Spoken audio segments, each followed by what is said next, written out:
Final Destination 5, or as I like to call it, The Office, but everyone dies. Today we're going to go over all of the deleted scenes from Final Destination 5.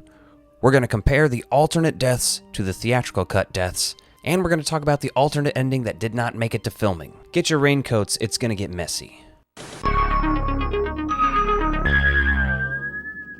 Final Destination 5 is actually really good. I'm not here to rant about that today, but it is. I think it's a huge improvement on The Final Destination, and thanks Satan it wasn't called Final Destination. I've pointed this out to people before, but it does feel like the characters of The Office are slowly getting killed in this movie. God! Okay, it's happening! Everybody stay calm! What's the procedure, everyone? What's the procedure? Stay calm! Hell, it even has David Koechner from The Office in the movie. They work at a paper company, they're on a work trip, and then the bridge collapse happens. Now, there aren't as many deleted scenes or alternate scenes in this movie as some of the other Final Destination films, and they didn't even shoot any alternate endings for it, so bum luck there. But it seems they had enough collective experience on the team to know they needed to rewrite that ending before they made it to set. But we'll talk about that later. Let's start with the alternate death scenes. I always appreciate these. I kind of wish they made the Choose Their Fate feature for every one of these movies. The first alternate death is the character of Isaac, who is a complete creep and scumbag. I can't imagine the fun this actor had playing this degenerate character. And him on his 1996-ass cell phone is one of the many hints that this movie is taking place in the past. But anyway, his alternate death is in line with his theatrical cut, but with a different outcome. Instead of getting his head smashed in by a Buddha statue, sick one by the way, Bootster, but a candle falls and ignites the oil, burning him alive. And I gotta say, the fire deaths in the Final Destination films are all extremely terrifying. Maybe it's just me, but I think it's really unsettling to watch people burn alive. I think the theatrical version lasts a bit longer, drags it out, and makes this guy go through some hell on his way to get to hell. Olivia also has an alternate death scene, and this one is just as brutal as in the theatrical cut.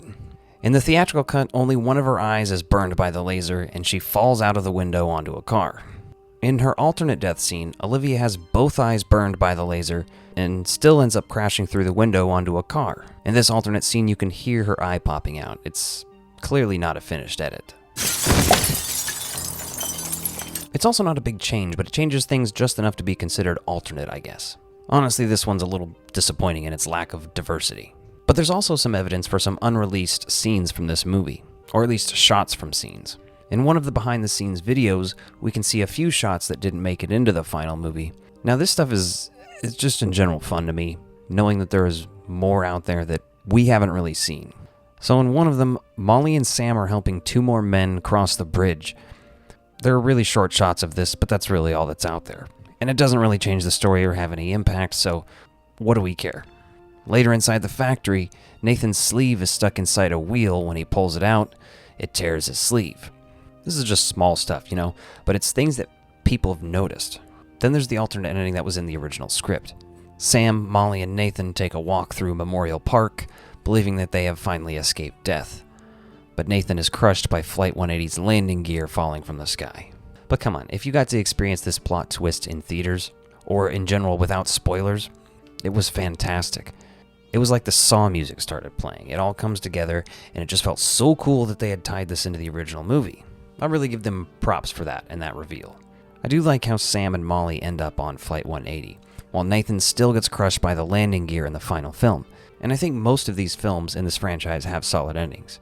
The first one with Carter getting hit by the sign, the second with the kid exploding at the barbecue, the train crash at the end of the third film, and this one. Those are all incredible. So there's definitely a lot less to say about this movie in terms of deleted and alternate scenes and stuff. But overall, I really like this one. And I'm curious to know what you guys think about these deleted scenes as well as the film in general. Let me know in the comments down below.